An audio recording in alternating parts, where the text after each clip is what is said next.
자, 인사드리겠습니다. 예, 안녕하십니까? 예. 오늘은 이제 2022년도 1회 전기 산업기사 이제 전력공학 문제 한번 해설해 보도록 할게요. 자, 바로 한번 뭘 보고 뭘 버려야 할지 한번 살펴보자고요. 예, 가급적이면 제가 이제 그 세모친 부분은 이제 확인만 하시는 걸 추천드리겠습니다. 21번 보겠습니다. 21번. 반드시 해주셔야 될 내용이에요. 15만 이제 154kV의 송전선로에 송전 거리가 이제 154km라고 할 때 송전 용량 계수법에 따른 송전 용량은 몇 킬로미터가 되는가? 단 송전 용량 계수는요, 우리가 1200이라고 한대요. 그래서 이 송전 용량 계수법에 따른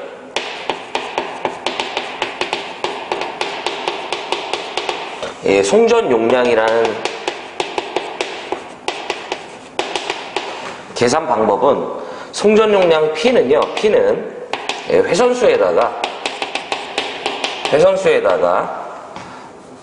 자, 여기에다가 K에다가 L에다가 VR의 제곱이 되겠습니다. 자, 그럼 이때 이제 이 회선수는 말 그대로 이제 뭐 1회선이냐 2회선이냐 뭐 요 개념인데, 이때 K는 뭐가 되냐면, K는 송전 용량 뭐가 된다? 계수가 되고요. 그 다음에 L은 송전 거리를 말해요. 킬로미터. 그 다음에 이 VR이 이제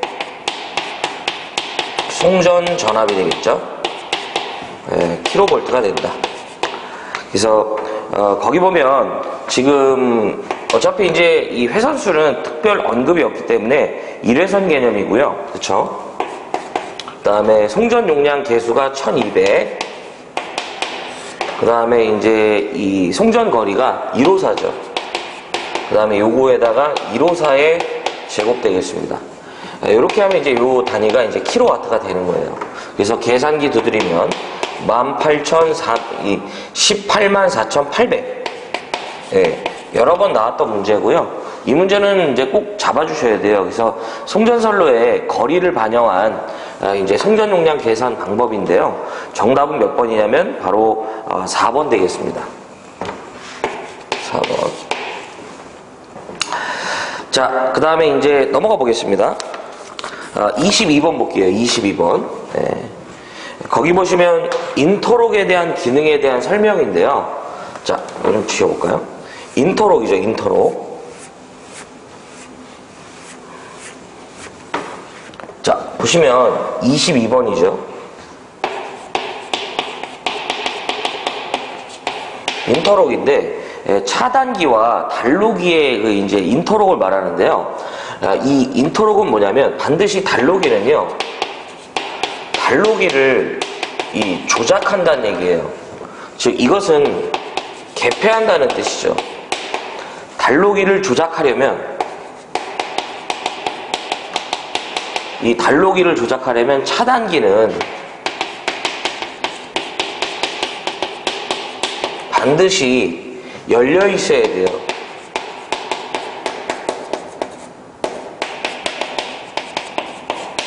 자, 이것은 무슨 얘기냐면, 잠깐 예시를 좀 드려보면, 우리가 일단 요건 알고 있어야 돼요. 자, 먼저 단로기가 되죠. 단로기. 요것은 DS가 됩니다.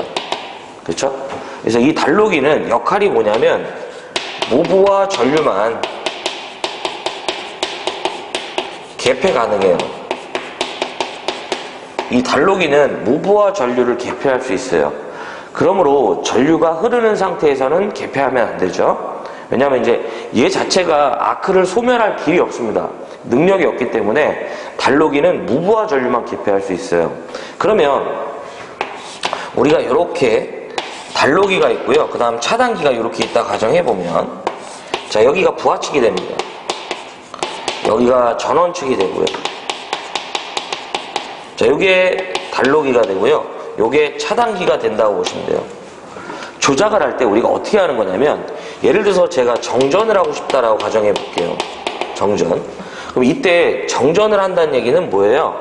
지금 차단기도 온된 상태고 단로기도 온된 상태를 내가 정전하고 싶은 거예요. 그러면 위에서 제가 이런 말씀 드렸습니다.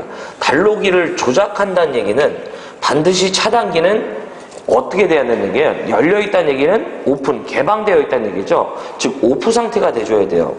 그럼 이때는 반드시 누구부터? 차단기 먼저 어떻게 해야 된다? 오프가 돼야 되고요. 그 다음에 DS를 이어서 어떻게 한다? 오프 시켜야 된다, 이런 뜻이에요. 반대로 급전을 한다, 이런 얘기죠.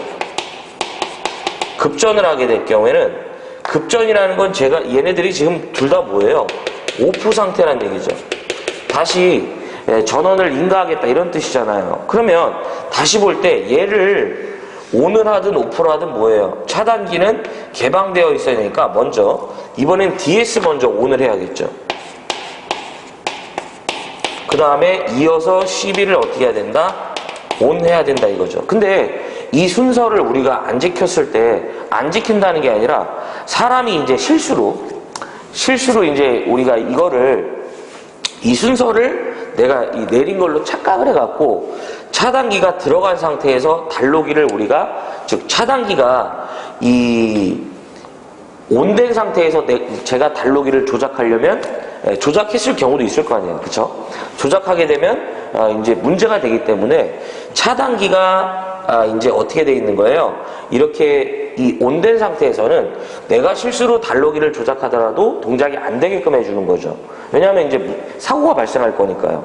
그래서 이것을 우리가 뭐라고 한다? 인터록을 걸었다, 이런 얘기죠. 그래서 정답은 몇 번이냐면 이 문제에서는 차단기가 열려 있어야만 단로기를 닫을 수 있다. 또는 무조건 이 문제는 닫든 열든 차단기가 어떻게 해야 된다? 열려 있어야 된다, 이런 얘기죠. 그래서 정답은 몇 번이다? 2번 되겠습니다. 그래서 잠깐 풀이를 제가 읽어보면 단로기는 부하전류를 개폐할 수가 없어요. 그렇기 때문에 단로기는 차단기가 열려있는 상태에서, 즉 무전압 상태에서만 이제 열고 닫을 수 있는 거죠. 그러므로 인터록 장치를 두어서 통전 시에는 단로기가 내가 착각을 해갖고 이제 실수를 하더라도 강제로 동작이 안 되게끔 한다, 이런 뜻이죠. 자, 그 다음에 23번 보겠습니다. 22번도 반드시 해야 돼요.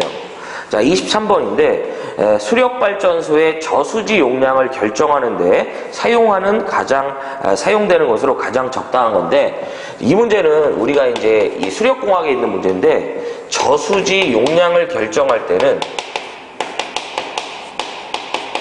요 저수지에 여러분들 저자 동그라미 쳐주실래요? 적산 유량 곡선이라는 게 사용됩니다.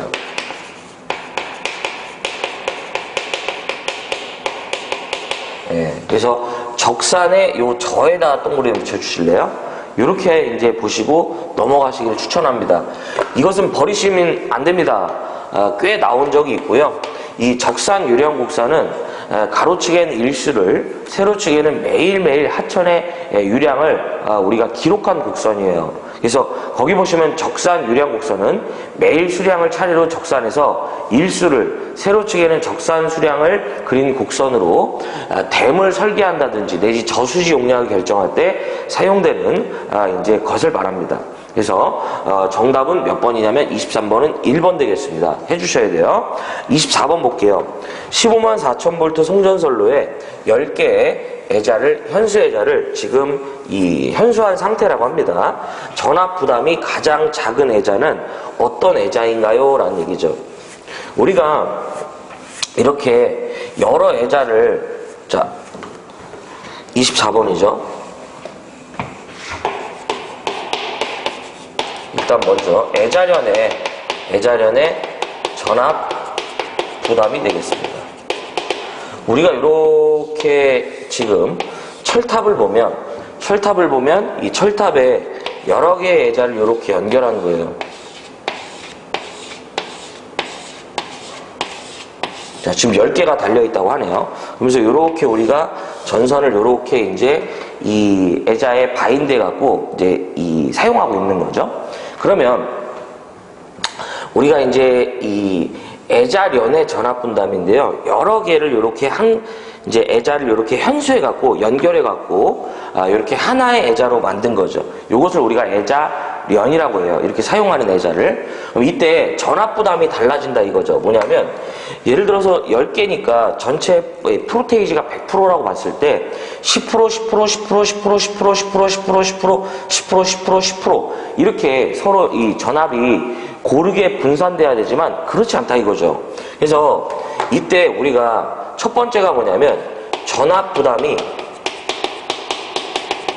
이 전압부담이 최대가 되는 애자는 어떤 애자냐면 바로 전선로예요. 또는 전선으로부터 전선 또는 로 측으로부터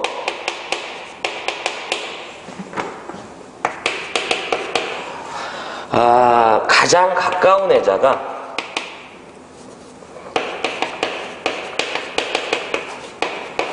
전압부담이 가장 많아진다 이런 얘기죠.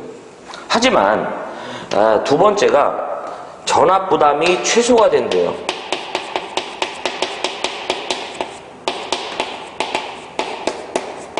전압부담이 최소가 된다는 건 그럼 만약에 이쪽 애자가 지금 전압에 대한 부담이 가장 크다면 당연히 이 애자가 가장 적을 것 같지만 또 그렇지도 않다 이거죠. 바로 뭐냐면 지지물 내지 철탑이죠. 으로부터 3분의 1 지점의 애자가 가장 적고요. 반대로 전선 또는 로 측으로부터 3분의 2 지점의 애자가 가장 전압부담이 최소가 된다. 문제에서는 지금 철탑이나 전선에 가까운 것은 일단 가장 적은 거니까 제외고요. 철탑으로부터 세 번째 애자가 맞죠. 요 애자가 그렇죠? 전선으로부터 세 번째 애자는 3분의 2 지점의 애자가 아니죠. 그래서 정답은 몇 번이냐면 바로 2번이 되겠습니다. 이렇게. 자, 그 다음에 25번 볼까요? 이것도 잠깐 지워볼게요. 그래서 24번도 반드시 맞춰주셔야 될 문제. 25번. 보면 저압 뱅킹 방식에 대한 설명 중 바로 틀린 거예요. 자, 우리가 이제 그 25번인데, 저압 뱅킹 방식 되겠습니다. 그래서 배전선로의 그 이 구성 방식 중 하나인데요. 이 방식은 이렇게 고압선이 있죠. 고압선이 있고 고압선에 접속된 요 2대 이상의 변압기를 고압선에 접속된 이 2대 이상의 변압기를 병렬운전하여 수용가에 어떻게 한다? 전력을 이제 부담하죠.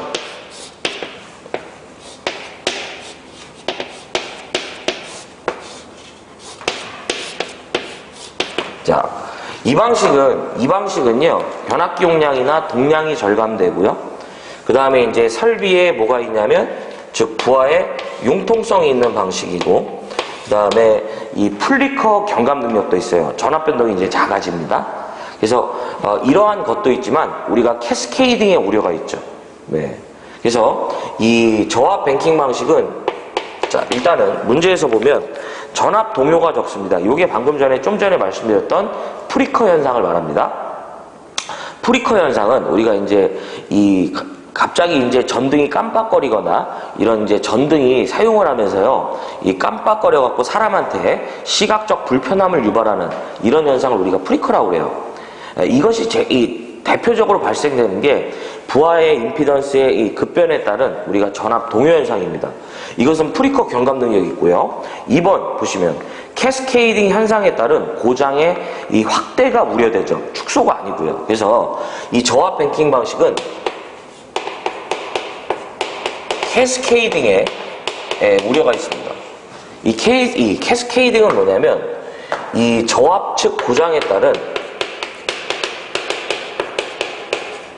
이 저압 측 고장 시에 건전한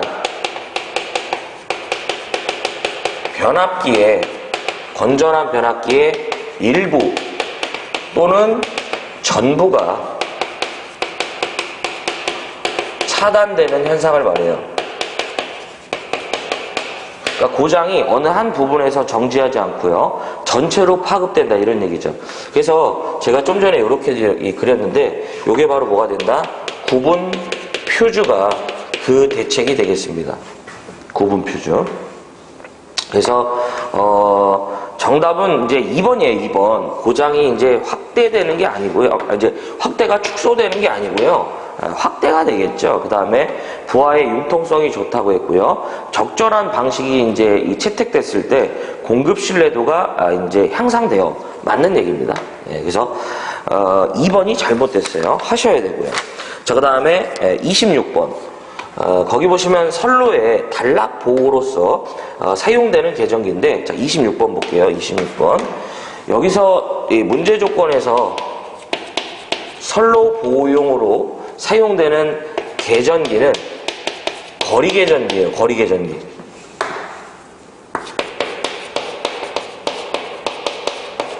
요걸 우리가 이제 ZR이라고 해요. ZR. 그래서 이제 이 영어로는 디스탄트 릴레이라고 이렇게 얘기합니다. 이렇게 표현을 해요. 그래서 고장점까지의 이 계전기 설치점으로부터 고장점까지의 위치를요, 우리가 전기적인 거리로 측정해서 우리가 흔히 말하는 저항이나 이런 어떤 리액턴스, 이런 성분의 크기로서 이제 이 고장점까지의 거리를 측정하는 개념이 되겠습니다. 그래서 정답은 몇 번이냐면 4번입니다. 4번. 예. 접지 계정이 이제 지락 계정이죠. 지락 보호용이고, 역상은 우리가 이제 3선 운전하다가 한선 이제 이 고장 났을 때 이제 보호해주는 계정기고, 제페로 계정기는 이제 고장난 구간을 잠깐 차단 후에 일정 시간 후에 다시 이 여주는 이제 이 통전해주는, 즉 이제 투입해주는 그런 계정기를 말하죠. 그래서 여기서 선로 보호용으로 사용되는 건 거리 계정기밖에 없어요. 그래서 정답은 4번. 자, 27번 보겠습니다. 이 송전거리에서, 교류 송전에서는 송전거리가 멀어질수록 동일 전압에서는 송전 가능 전력이 적어집니다. 그 이유로는 가장 얇아진 건데, 자, 이 문제도 반드시 해주셔야 되죠. 우리가 흔히 말하는 이제 27번이죠. 정태 안정 극한 전력이라고 하죠. P는 X분의 이 SER에 뭐가 된다? 사인 델타인데, 우리가 선로의 길이가 멀어지면 멀어질수록요, 이 선로의 이 X값, 유도성 리액턴스가 커지게 됩니다. 그러면 당연히 뭐예요? 송전 전력이 감소하죠. 그래서 2번에 보시면 선로의 유도성 리액턴스가 커지기 때문이죠. 그래서 정답은 2번 되겠습니다. 요게 이제 이 X가 우리가 보통은 X는 XL이 될 수도 있고 X는 XC도 될 수 있지만, 보편적으로 아무 말이 없으면 다 유도성 리액턴스라고 보시면 됩니다. 네. 자, 그래서 이렇게 볼 수 있고요. 자, 28번 보겠습니다. 28번은 제가 이제 세모를 한번 쳐볼게요. 되시면은 보는 건데, 이제 안 되면은 좀 넘어가시고요. 근데 은근히 좀 빈도가 있으니까 산업기사 보시는 분들은 좀 한번 한번 해보셨으면 좋겠어요. 자, 동일한 굵기예요. 일단 동일한 굵기의 전선으로 3상 3선식의 2회선 송전선이 있답니다. 지금 이렇게 이 세 선으로 된 이런 선로가 몇 개 있다? 2개가 있다. 이런 얘기예요. 이게 이제 2회선이 되겠습니다. 자, 그러면 이때 요걸 이제 저는 A회선, 요걸 저는 이제 B회선이라고 한번 가정해 볼게요. A회선의 전류는 100A가 흐르고요. B회선의 전류는 50A가 흘렀을 때 선로 손실의 합계는 50 이제 뭐가 된다? 킬로와트래요. 그러면 우리가 이제 전력 손실은 뭐가 된다? I 제곱 R이 되겠습니다. 자, 요렇게 한 값이 바로 얼마냐면 이제 당연히 이제 요 전력 손실은 I 제곱 R이 이게 잠시만. 자, 우리가 말하는 이제 전력 손실은 I 제곱 R이었는데, 그럼 당연히 손실은 뭐예요? PLA의 손실에다가 PLB를 더한 이 손실이 얼마였냐면 50kW였다. 이런 얘기죠. 그러면 여기서 우리가 뭘 할 수 있냐면 I 제곱의 R에다가 플러스 IA라고 할게요. 그 다음에 IB의 제곱의 R에 이제 한 값이 바로 뭐가 된다? 50kW다. 이런 뜻이죠. 그러면 결과적으로 여기서 바로 뭐가 되냐면 이 A회선의 전류는 100의 제곱의 R이 되고요. 그 다음에 B회선의 전류는 50의 제곱의 R이 그러니까 R이 돼서 요게 50kW다 이런 뜻이죠. 그러면 자 이때 100의 제곱 플러스 50의 제곱의 R은 50kW가 되니 결과적으로 R은 뭐예요? R은 이제 요 놈을 내리면 되죠. 100의 제곱 플러스 50의 제곱에다가 50 곱하기 10의 3승을 하면 되죠. 그래서 이때 저항이 몇 옴이 나오냐면 이 선로에 저항이 몇 옴이다? 4옴이라는 걸 알 수 있어요. 지금 동일 굵기의 전선이기 때문에 저항이 같은 거죠. 이 선로에. 그쵸? 그래서 이때 두 번째 조건을 봐야 돼요. 개폐기를 닫아서 이번에 이 회선을 병렬로 사용하는 거예요. 네. 그때 흐르는 전류가 150A였을 때 선로의 손실이죠. 그러면 우리가 이제 A회선과 B회선을 이번에는 병렬로 사용한 거예요. 그러면 이때 이 회로에 흐르는 전류는요, 이 반반 흐르게 됩니다. 왜 그러냐면 동일 굵기의 전선이기 때문이죠. 그럴 거 아니에요. 그럼 저항이 똑같겠네. 그쵸? 그러면 지금 150이 흘렀으니까 A회선에도 75, B회선에도 뭐예요? 75가 흐르므로 합계 전력 손실은 보세요. 75의 제곱의 R에다가 플러스 75의 제곱의 R이 되겠죠. 그러므로 75의 제곱에 지금 저항이 4가 됐단 말이에요. 그 다음에 75의 제곱에 이제 4가 되죠. 물론 이제 여기다 2를 곱하셔도 관계는 없죠. 그래서 계산기 두드리면 대략 얘가 45,000W가 되는데 문제는 킬로와트로 물어봤으니 여기다가 10의 마이너스 3승 해주면 45kW가 되죠. 그래서 정답은 몇 번이냐면 2번 되겠습니다. 이 문제는 사실은 이제 처음에 바로 저항을 구해야겠다라는 게 핵심이에요. 이 조건을 기점으로 저항을 뽑아내는 게 포인트죠. 네. 그래서 이렇게 계산한다는 거. 자, 그 다음에 29번 가겠습니다. 어쨌든 좀 부담스러우신 분들은 그냥 확인만 해주시고요. 할 수 있는 분들은 한번 생각해 보셔갖고 한번 보시는 걸 추천합니다. 자, 29번 되겠습니다. 켈빈 법칙이 적용되는 경우죠. 29번.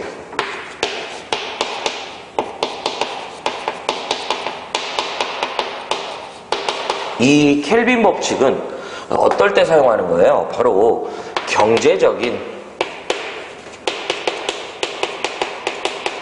전선에 뭘 결정할 때 굵기를 선정 시에 사용하는 법칙이죠.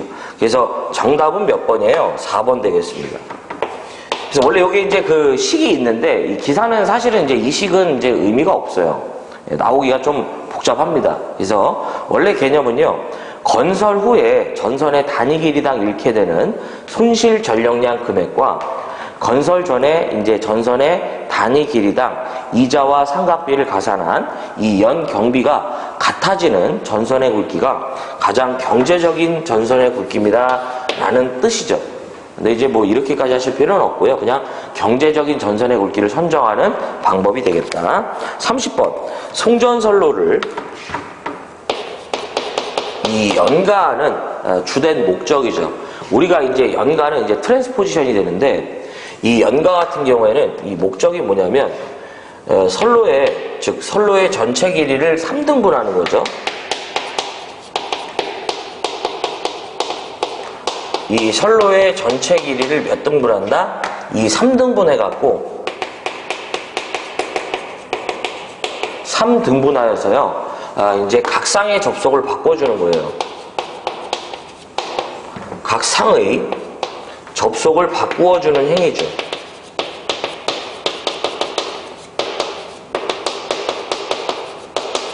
이렇게 하는 주된 목적이 뭐냐면 바로 선로정수의 평형을 위해서죠.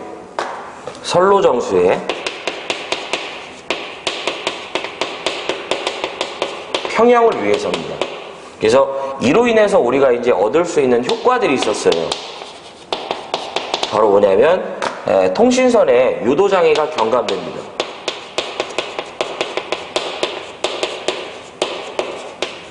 통신선에 유도장애가 경감되고요. 그 다음에 또 하나가 뭐냐면 바로 직렬공진을 방지할 수 있었어요. 이 정도 볼 수 있죠. 그래서 문제에서는 선로정수의 평형 요거 물어본 거네요. 그래서 정답은 몇 번이냐면 3번이죠. 반드시 하셔야 될 문제다라고 보시면 돼요. 자, 31번 보도록 하겠습니다. 거기 보시면 용량 25,000kVA에 임피던스가 10%인 삼상 변압기에 2차 측에서 삼상 단락을 일으켰을 때 단락 용량을 구하는 문제죠. 자, 우리가 단락 용량 PS는 퍼센트 임피던스 분의 100에 뭐가 된다? PN이 되겠습니다. 자, 문제 조건에서 퍼센트 임피던스는 얼마가 주어졌냐면 바로 이제 10%가 주어졌고요. 100이죠. 그 다음에 이것이 이제 기준 용량을 말하죠. 그때 용량이 25,000 kVA니까 자, 25,000이 되겠죠. 근데 문제에서는 메가볼트 암페어로 물어봤어요. 그래서 이제 이게 킬로니까 여기에다 이제 10의 마이너스 3승 해주시면 메가로 바뀌죠. 그래서 두드리면은 250 메가볼트 암페어가 되죠. 그래서 정답은 몇 번이다? 이제 2번 되겠습니다. 되셨습니까? 이렇게. 자, 그 다음 32번 볼게요. 32번. 원자력 발전소와 이제 화력 발전소의 특성을 비교한 것으로 이제 옳지 않은 거죠. 자, 이런 문제도 우리가 모든 걸 다 할 수는 없지만 이 정도는 알아두셨으면 합니다. 원자력 발전소는 화력 발전소의 보일러와 이제 비교했을 때 원자로와 별도의 열 교환기가 있어야 되고요. 원자력 발전소의 건설비는 이게 잘못됐어요. 화력 발전소에 비해서 낮습니다. 그래서 원자력 발전소는 낮은 게 아니라 고가죠. 원자력 발전소는 화력 발전소에 비하여 건설비가 고가인 특성이 있습니다. 예. 반면 이것은 연료비가 이제 싸죠. 예. 연료비가 이제 저렴하죠. 네. 그래서 요게 좀 잘못됐어요. 원자력 발전의 건설비는 화력 발전소에 비하여 이제 비싸다가 맞는 거죠. 그래서 2번이 이제 틀렸고요. 3번 동일 출력의 경우 원자력이 화력보다 대형입니다. 맞아요. 원자력 발전소는 이제 요게 좀 문제죠. 방사능에 따른 이제 투자가 필요하죠. 그 차폐 시설에 따른. 자, 그래서 여기까지가 되고요. 다 맞춰주셔야 되고 33번 볼게요. 전선의 전류 밀도가 거기 보면 도선의 중심부로 들어갈수록 뭐예요? 작아지는 현상이죠. 네. 그래서 이 현상이 바로 뭐예요? 표피 효과가 되겠죠. 스킨 이펙트가 되겠죠. 그래서 33번은 바로 뭐가 되냐면 표피 효과가 되겠습니다. 그래서 이것이 이 표피 효과라는 것은 전류가 도체 중심부일수록 전류가 도체 중심부일수록 흐르질 못하고요. 어디에? 바로 표면에만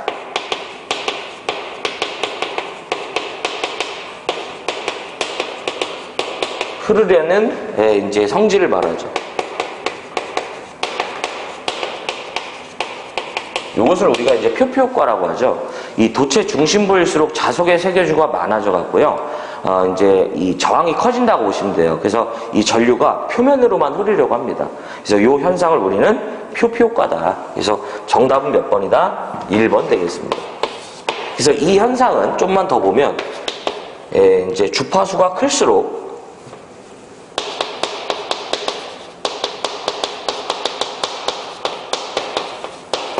그 다음에 전선이 굵을수록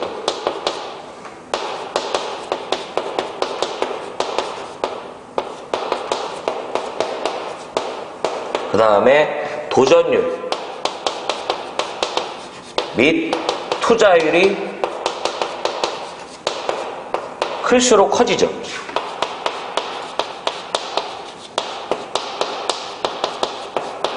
자, 그래서 요거까지 같이 넘어가 보겠습니다.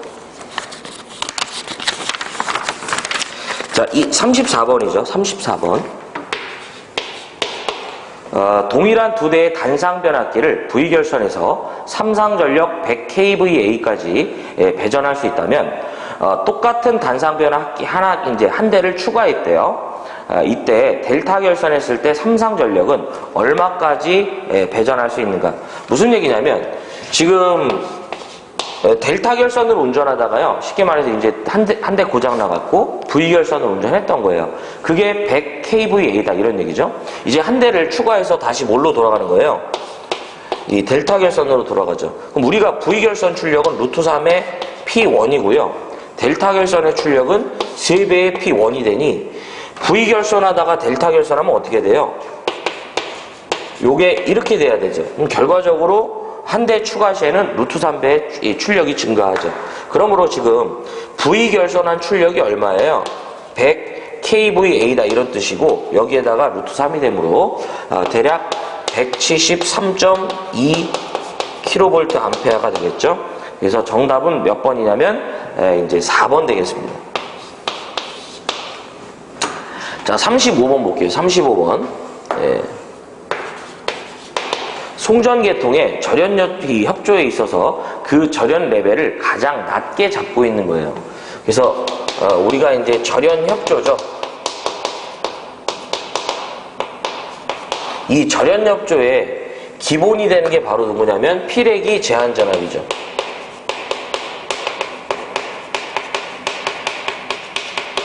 그렇죠? 그래서 피레기 제한전압을 기준으로요.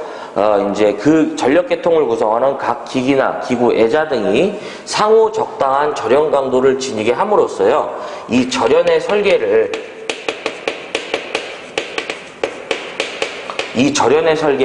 합리적, 경제적으로 한 것이에요.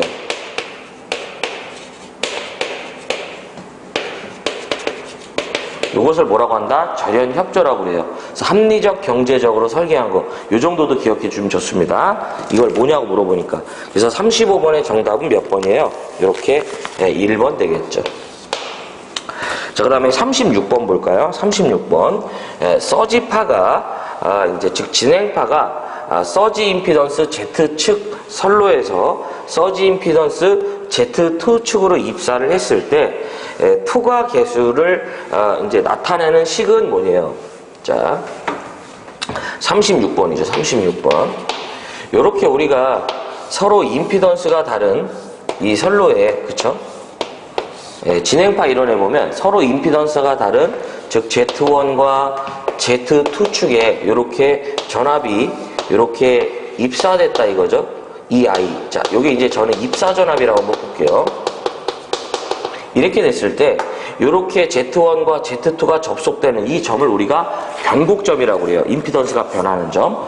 이 점을 기준으로 이렇게 투과되는 전압이 나와요. 이게 ET라고 할게요. 투과 전압. 그 다음에 되돌아가는 이렇게 반사 전압이라는 게 나오더라 이런 얘기죠. 그래서 이때 이 투과 전압 ET라는 것은 투과 전압이죠. ET라는 것은 어떻게 해요?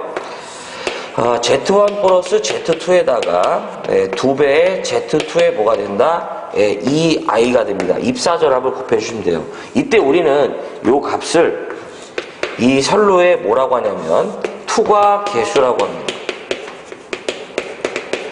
그래서 문제에서 투과 계수를 찾는 문제인데 정답은 몇 번이냐면 바로 2번이 되겠죠. 이렇게. 그쵸? 네. 자, 그 다음에 이번에는 이제 반사전압인데요. 이것도 이제 얘기는 했으니까. 반사전압인데, 자, ER이라고 해볼게요. 자, 이것은 Z1 플러스 Z2에다가 반대로 이렇게 진행한다고 보시면 돼요. Z2에서 Z1을 뺀 다음에 이렇게 EI다. 이렇게 해주시면 돼요. 이때 이 값에 입사전압이 앞에 있는 이것을 우리는 뭐라고 한다? 반사계수라고 그래요. 그쵸? 투과전압도 그렇고 반사전압도 그렇고 계수에다가 입사전압을 곱해도 나오는 거죠. 그래서 정답은 이제 어쨌든 2번입니다. 하셔야 되고요. 자, 37번 보겠습니다. 37번. 보시면 삼상 배전선로에 역률이 0.8 지상인 삼상 평형 40kW짜리 부하가 이제 있을 때 전압 강화는 이제 어떻게 되는가? 단 부하의 전압은 200이고요. 전선 한 조의 저항이 0.02ohm인데 리액턴스를 무시합니다. 우리가 전압 강화에는 VP에 R 플러스 X에 탄젠트 세타라는 표현이 있는데 문제에선 리액턴스가 무시됐으므로 얘가 의미가 없어요. 그쵸? 그럼 얘는 결과적으로 전압 강화는 VP의 R로 표현할 수 있죠. 그럼 이때 전압이 얼마였냐면 바로 200이었고요. 그 다음에 전력이 40kW죠. 40 곱하기 10의 3승 되겠습니다. 그 다음에 뭐 이제 저항이 얼마예요? 0.0이죠. 해서 두드리면 얘가 얼마가 되냐면 4V가 된다 이거죠. 그래서 정답은 3번인데 역시 반드시 해 주셔야 될 내용이죠. 그렇죠? X를 이제 무시한다는 게 좀 특이사항이었었죠. 넘어가 보겠습니다. 자, 38번. 송전계통의 중성점 접지형 소호 리액터의 인덕턴스는? 이라고 물어봤네요. 자, 우리 소호 리액터는 선로의 대지 정전 용량과 바로 무슨 이제 공지를 이용했다? 병렬 공지를 이용한 식이죠. 원리죠. 자, 그러면 38번에 보시면 자, 이걸 물어본 거예요. 우리 소호 리액터 접지인데 결과적으로 오메가 L은 3 오메가 CS분의 1이죠. 요 CS 이제 대지 정전 용량을 말하는데요. 조건에서는 단선로의 한 선에 대지 정전 용량을 C라고 했으므로 이렇게 보실 수 있어요. 그렇죠? 이때 누굴 물어본 거예요? L을 물어본 거죠. 그럼 이때 L은 인덕턴스를 물어봤잖아요. 3 오메가만 내리면 되니까 오메가 제곱의 C분의 1이죠. 근데 보기 조건에 이제 요 내용이 없죠. 네, 이 오메가는 2파이 F이기 때문에 3에 2파이의 F의 제곱의 C분의 1이 되겠죠. 그래서 정답은 몇 번이에요? 4번이 되겠습니다. 그렇죠? 자, 39번 볼게요. 39번. 송전선의 뇌격에 따른 차폐 등으로 사용되는 가공지선에 대한 설명 중 옳은 거죠. 그래서 문제에서 물어본 건 바로 뭐냐면 가공지선 되겠습니다. 우리가 이제 이 철탑이든 이 배전선, 즉 송전이든 배전선로든 우리가 이제 맨 위에 전선로 맨 위에 이렇게 뭐가 된다? 이렇게 꽃갈콘이 씌워져 있어요. 그러면서 이렇게 전선이 이제 이 피복이 없는 전선이 하나 지나가죠. 그래서 이것은 낙뢰가 직격을 했을 때 이 아래에 있는 전선로를 보호합니다.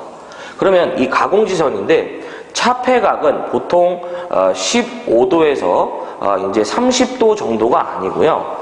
보통 요 놈은 이제 이 해설에서 보면 30에서 이제 40도 정도로 이제 맞춰져 있다고 되어 있는데 이 차폐각이라는 건 뭐냐면 요렇게 얘를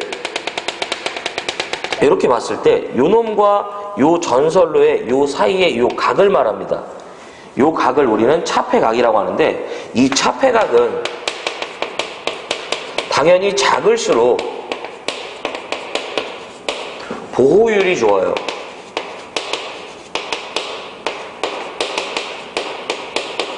네, 이 차폐각은 작을수록 보호율이 좋아요. 이게 무슨 보호율은 뭐냐면 낙뢰가 쳤을 때 얘랑 이제 이 가공지선에 맞는 바로 뭐냐면 이 낙뢰의 횟수가 많아진다 이런 얘기예요. 그 다음에 반면 뭐예요? 시설비는 고가가 됩니다. 네, 이런 문제점이 있어요. 왜냐하면 이 각을 줄인다는 얘기는 얘가 이 위로 올라가야죠. 얘가 위로 올라가야지 각이 이렇게 줄 거 아니에요. 그쵸? 그래서 요게 좀 이제 1번은 요게 틀렸고요. 35에서 보통 40도 정도로 잡고 있고 2번 차폐각이 클수록 벼락에 대한 차폐 효과는 좀 전에 말씀드렸듯이 떨어집니다. 그 다음에 3번 가공지선은 2선으로 하면 차폐각이 적어지죠. 이게 무슨 뜻이냐면 우리가 철탑에서 보면 철탑이 이렇게 생긴 철탑이 있어요. 그쵸? 이렇게 가공지선이 이렇게 하나만 가지만 이렇게 대가리 모양이 이렇게 생겼어요. 이렇게. 이때는 여기에 가공지선이 이렇게 두 개가 이렇게 지나갑니다. 예. 당연히 뭐예요? 차폐각이 적어지죠. 예. 4번. 가공지선은 이제 연동선이 아니라 ACSR을 사용하고요. 그래서 정답은 3번이 되겠습니다. 이렇게. 자, 그 다음에 이제 거기 보시면, 이제 이 40번이에요, 40번.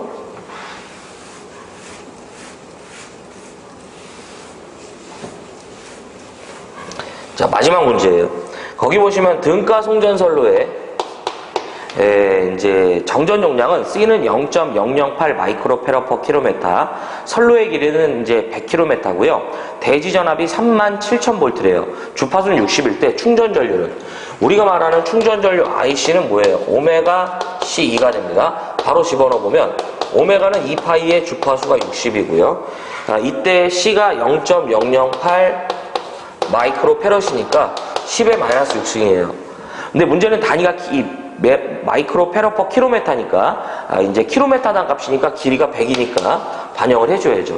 그 다음에 여기에다가 바로 뭘 곱한다? 37,000을 이렇게 곱해주시면 되죠. 그래서 두드리시면 11.22 이제 암페어가 나옵니다. 그래서 정답은 몇 번이냐면 1번 되겠습니다. 그래서 여기까지가 2022년 1회 산업기사, 즉 전기산업기사 이제 전력공학 해설이었는데요. 사실 보면 이 해의 문제는 아까 말씀드렸던 요 송전선 두 개를 갖고 이제 그 28번이죠. 28번. 요 내용을 제외한 나머지는 사실은 다 보실 수 있는 내용들이에요. 보셔야 되고요. 그래서 나머지 문제는 다 잡아주시고요. 28번 정도만 여러분들이 한번 좀 확인만 해주셨으면 하는 해였네요. 그래서 여기까지 이제 이 내용이 2022년 1회 이제 전기산업기사 전력공학 해설이었고요. 저는 다음 회차 2회 때 찾아뵙도록 하겠습니다. 시청해주셔서 고맙고요. 이렇게 내용 정리 부탁드리겠습니다. 물러가 보겠습니다.